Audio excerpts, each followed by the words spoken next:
phải này mà vui cả mà thang hồn lúc khâu nang hi anh hi kutuna thang hồn lúc khâu nang hi anh hi kutuna thang hồn phải này mà vui cả mà thang hồn lúc khâu nang hi anh hi kutuna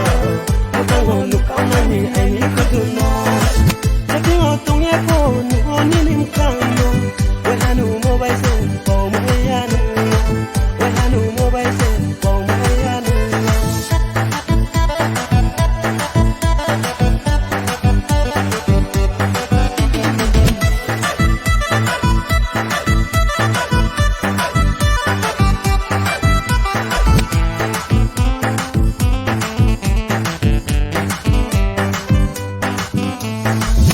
để không bỏ lỡ những video hấp Sang sang tao phải đi lại heo này xe sang tao phải đi lại heo này xe lúc khi sợ thùng mà lẽ khác ra để nắng khá đâu sang tao phải đi lại heo này xe sang tao phải đi lại heo này xe mang hồ phải này mà vui cả mà thằng hồ nụ khâu nang hi anh hi cứ từ nó thằng hồ nụ khâu nang hi anh hi cứ từ nó mang hồ phải này mà vui cả mà thang hồn lúc khâu nang hi anh ni kutuna thang hồn lúc khâu nang hi anh ni kutuna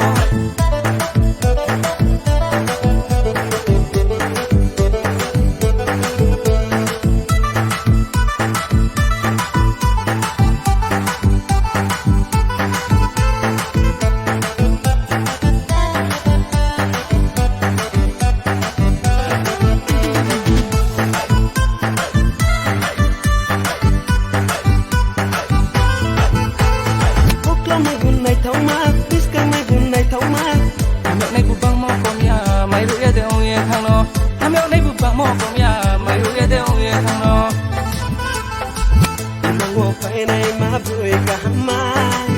thằng hồn lúc khâu nang hi anh hi kutuna thằng hồn lúc khâu nang hi anh hi kutuna thằng hồn phải này mà vui cả mà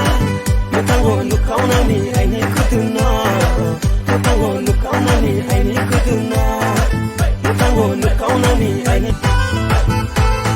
Oklo mai bun này thau ma biskan mai bun này thau ma